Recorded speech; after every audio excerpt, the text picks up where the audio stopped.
with the USHA and what they have going, and they've always had this.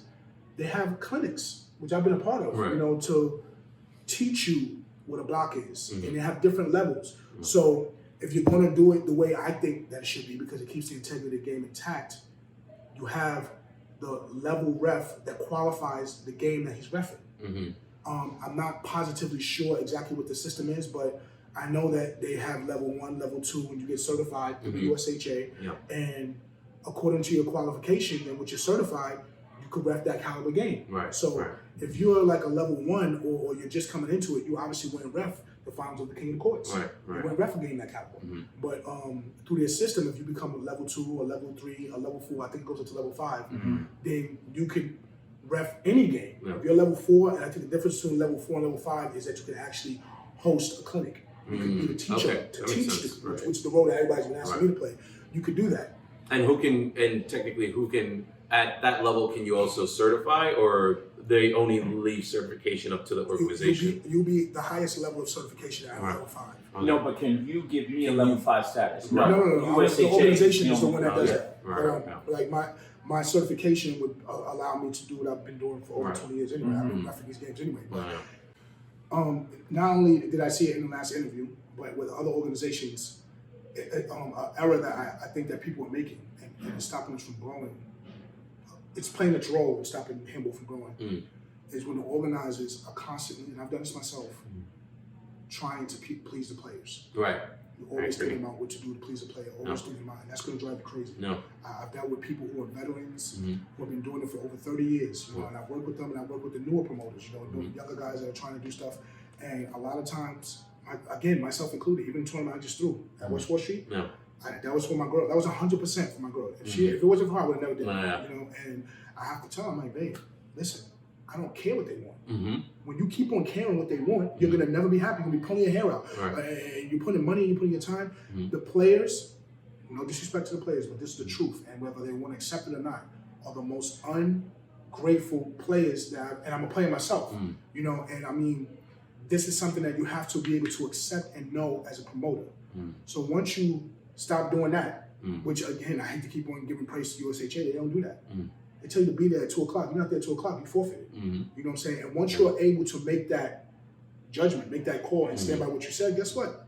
That same player will be there at the time you told him to be last time. So, you know, the sooner we stop trying to cater to the players and just, you know, play the role that we're trying to play as organizers and as promoters to the sport, you know, things will fall into place a lot easier, you know, because all the players feel entitled. Even the C players feel entitled. Yo, where's my this? Where's my that? Why don't I get this? What are you talking about? I don't owe you nothing. You know, I'm taking out my time. I have my kids. You know, I love handball. I really do. But I have my family. You know, I love them way more than any of this stuff. You know, so. And plus, I think just like you wouldn't be late to a job interview. This is something that you put, like if you bought a movie ticket, the movie theater is not gonna wait for you to start the movie. Like when you see like a basketball player arguing with the ref, yeah, that's fine. They can, you know, for a fact they can argue till they're blue in the face, but that call isn't getting overturned. Like, why are they doing that? You get attacked and then you're out. Yeah. You know what I'm saying? That's true. And now what the coach promotes in the locker room is that there's no one player here that's better than the sport. No one player here that's more important than the team. So you have to keep that and drill that into your brain. You have to understand that. So even on a smaller scale, it's only you and your partner. You keep on arguing, yeah, you are going to get disqualified. I think it's the responsibility of the promoters and the people who are doing these tournaments and the referees to not be afraid to play that card. I think that's one of the things that makes me stand out because I don't care. You know, I love handball, but I am not going to allow you to do what I wouldn't allow somebody else to do. You know what I'm saying? Going into the handball tournament, I have my own self-respect. I have my own integrity. I have my own principles and my own values. So when it comes down to reffing the game, I mean, listen, I don't care who wins or loses. I'm going to ref the game by the rules that I know are the rules. And you could be my brother, which it has been my brother. I've disqualified my own brothers from events. So it doesn't matter who it is. I don't care enough to put my name on the line to change a call for you. You know, and that's it. That's the bottom line. And when you have more people that come across with that mentality, you're going to see the structure and the integrity of the game, each game that's ref, come together. A lot of times, guys, they might get yelled at about a call, and instead of reprimanding that player for yelling at them, they're like, you know, I don't care about this that much. You know, all right, it's a block. You know, they let them influence them. That's so crazy. I would say a good rule for that is before anything else, I'm a man. So treat me like one. Exactly. Why not? You know, like, yeah, I'm wearing a referee shirt. I'm a man before I'm a referee.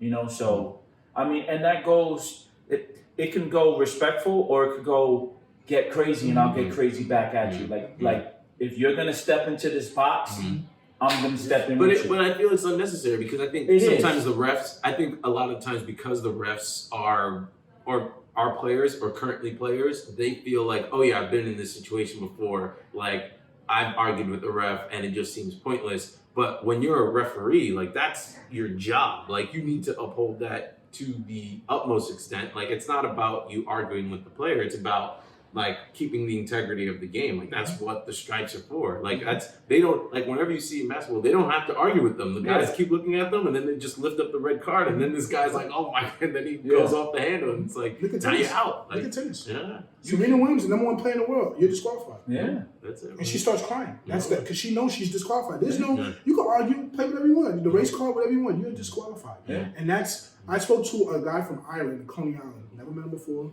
He had a super strong Irish accent. And he was telling me about handball and he was watching the Nationals in New York. And he's like, this is the highest level of play that I've ever seen, but the disrespect that I've seen towards the referees is unbelievable. He said, back home, the players are just borderline scared. They show so much respect to referees. You would think that they're afraid of the referee, you know, because the referee has the power to disqualify you or penalize you to their discretion. So, what did you say? You said something I didn't like.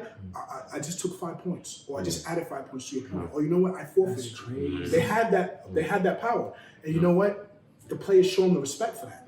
You know, but in our handball world, in the way that it is now, and I'm going to say Big Blue because you don't typically see this in the small ball. No, you don't. You don't see it. There's a lot more integrity. They actually the majority, I could say, from my experience, that I feel like the majority of the small ball players actually read the rule book.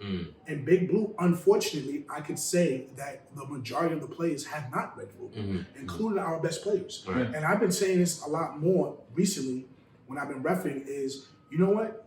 You're an outstanding player to whoever I might be talking to. Majority of the time, it's a top player. Do yourself a favor and read the rule book. It's free. You can look it up on your phone right now. But read it. Just read it. So, you know, when you come to me and you come, because it's very difficult for me to have a conversation with someone who does not know what they're talking about. And I'm trying to explain it to you. And you're like, no, but this, no, but that. I'm like, no, you're wrong. I'm sorry to have to tell you you're wrong. It'd be better for you to come to me and be like, you know what, Larry, you're wrong. I want that. I want you to tell me, you know what, Larry, you're wrong. And it says it right here. And I'm like, you know what?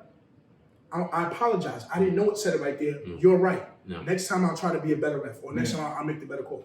But I haven't had that happen ever. I see. I think it's because it's a street, like, you know, it is a street sport. A lot of people are coming in with their house rules instead of like it's a New York thing. Oh, really? It's a New York thing because I played up in New England, Connecticut, and Maryland.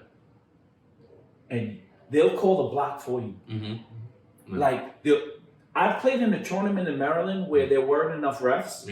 So they were like, do you guys mind playing this and ref your own game? Yeah, no problem.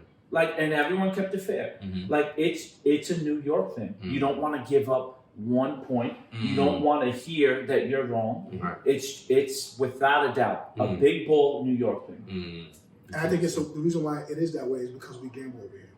I'm not saying we don't gamble elsewhere, but I've always said this, and I mean, it's a negative and a positive thing.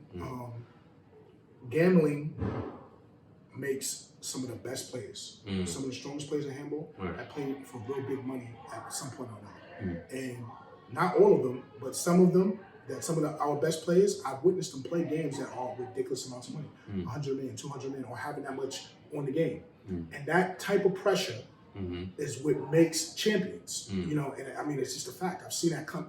Pee Wee, Rookie, Little Carlos, Timbo, they've all played games with you know, if you missed a shot, you're in the hole, you know what I'm saying? And when you're playing for those type of stakes, you see a completely different title. You might think I'm a cool person right now. We get in the court, we pay for $1,000, man. You're like, yo, Larry's a real prick. You know what I'm saying? Because I'm like, you know what, Chris? I don't care what you saw. I saw what I saw, and that's it. You know, and that doesn't necessarily mean that I'm cheating or you're cheating, but I'm going by what I saw.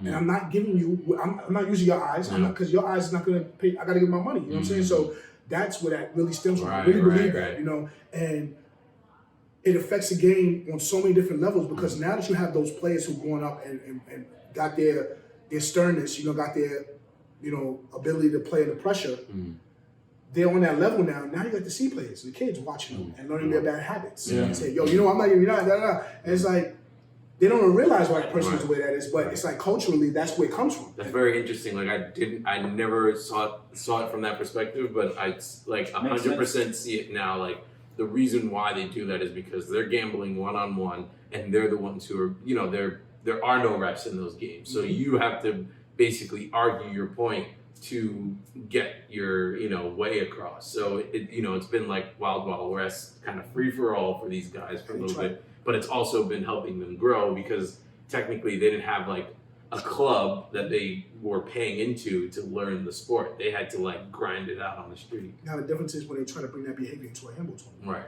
Right. Now you go from, it happens to basketball. You could be the best in your pro playing basketball, but now you play organized basketball. Right. Different you play rules, handball and you're playing with your boys and you wasn't calling blocks or whatever. Now you have to play organized handball because you have a fifth person who's actually watching the game. Right. So now you have to learn. And they have a huge advantage because the pressure that's on them when they play for 100 minutes, 20 up, is going to really, really prepare them for when they're in the finals of the King of Courts.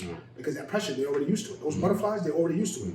I can't lose $500. None of us, no one in the handball world could just afford to lose $500. But they're playing with those stakes now. When you play in a tournament, you're ready, you're prepared. When it's point up, you're ready to do that. Right. So it's like, it's a positive and a negative, But there's difference too, because when you're playing that one-on-one, you don't have the eyes on you. There's all that different kind of pressure. Like, there's a guy with the camera in your face. Like, especially nowadays, everything's yeah. So it's funny. Like I was when Carlos was playing at the mixed doubles. Like I could tell that he's a guy who doesn't like to be in front of the camera, and I was like seeing him play, and I was just like, oh, I wonder if this is like affecting his game and stuff like Carlos? that. Yeah, maybe. Close. Yeah, I guess so. I don't know. I mean, he should be fine with it. We record. He's been recorded for years. He's been, even when he was a B player, he was a top B player before he got graduated. But none of the players have been used to having a camera. Right, camera right there. And I can't, when I'm recording, I can't do that. But you see Nietzsche. I get in the face. Or remember Tone that moved to Florida? Oh, you be flipping out. Something just bad happened to you. How do you feel about it? I'm like, yo, how are you? When the guys are getting like when they're like right off the time, right when the timeout has happened, that's when you want to get. That's what you want. I mean, you gotta get those cameras so you can do that from a distance. Yeah. Well, I mean, the point is, well losing. Yeah, the point is, well, that's how I feel. I feel like right now the players aren't used to it, I feel like it's almost like getting them prepared for like the sport getting bigger and bigger, because that's the people are going to be on you like that. Like that's a totally different pressure that I don't think that any of these players are ready for unless they like get a little bit of that right now, because it's going to be different, especially with the crowds and stuff like that. Oh yeah. I'm just doing the little iPhone. I'm like, hey, what do you think? No, but you know what? It captures the stuff that Nietzsche has captured. It's pretty awesome, because when you're watching from home, you feel like you're there. You're like, oh my God, he didn't get that ball. I wonder how he feels. And then all of a sudden you got Nietzsche in your and you're like, oh. This is awesome. So I appreciate it, but as a player, I've never been in that position. I'm nowhere near that caliber for people to care. Right. But if I was, nobody cares. I just lost the game. No one cares. No one bet on the game. But it's awesome. Like I'm at home and I'm like, you feel it. Yeah. This is the thing that I think that the players, because that's a positive thing. The things that the players are going to have to get used to with us growing is that shows a huge part of your character. Yeah. When you have the camera up in a person's face and you're getting the sweat on the camera, that's how close you are. When we have the players like now today, you might lose your phone. They might kick it over there, over there. It shows their character. Now, when we're on a bigger stage, when you actually are on TV, you can't do that with it. You can't. You don't see Serena or Kobe Bryant or anyone else telling the camera guy, get out of here. You can't do it. You have to. And this is what I've been trying to get across to the people that I've seen doing positive things. Is you have a certain image you have to uphold now. And I mean, I had to learn it myself. A couple of years ago, a player got out of hand, and I was